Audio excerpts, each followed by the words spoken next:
Hi everyone, I'm Annie Corrin. The International March to the Living takes place each year on Yom HaShoah, Holocaust Remembrance Day.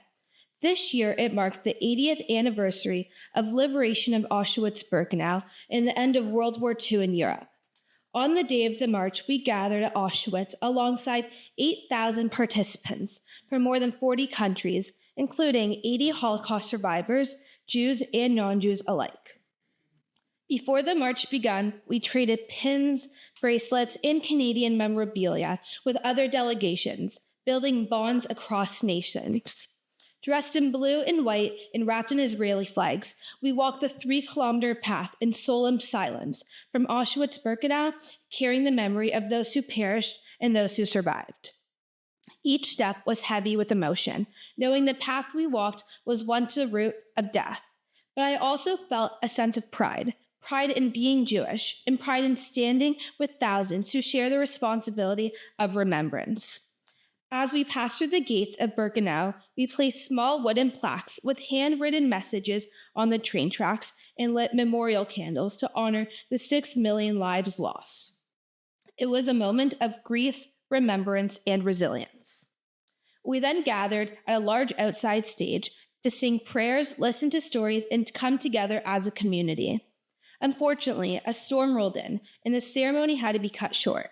Still, we stood in pouring rain, our shoes soaked through, singing Hatikva with unwavering voices. No one complained. How could we? On a day like this, standing in the heart of a death camp, the discomfort felt insignificant. We were incredibly fortunate to conclude the march in one of the barracks where Toronto and Ottawa delegations came together to hear Holocaust survivor Nate Leipziger share his testimony. The march from Auschwitz to Birkenau was an unforgettable experience that deeply impacted me, and I feel honored to carry the memory of that day and share its meaning with you all today and for the rest of my life. I strongly encourage anyone who has been considering taking the trip to take the opportunity, especially while Holocaust survivors are still able to join us. It was a truly life-changing experience and one that I believe everyone should have if they can. One of the most powerful and heartbreaking moments of the trip for me was when we stood at the site of a mass grave from World War II, one of dozens listed across 12 pages documenting the site of Nazi execution.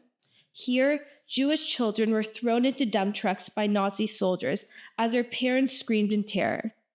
The children were forced to witness their parents being brutally shot. Then the children were buried alive. Local polls say the cries from the forest echoed for up to 3 days. This moment truly shocked me. I grew up hearing stories and reading books about the camps, but nothing prepared me for the horrors of these lesser-known sites where such unimaginable atrocities took place. Standing there, even surrounded by my friends, chaperones, and survivors, I felt an overwhelming sense of discomfort and sorrow.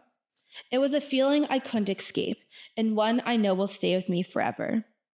There are no words that can truly capture what I saw and felt in Poland. It was beyond comprehension, an experience that will stay with me forever. Thank you.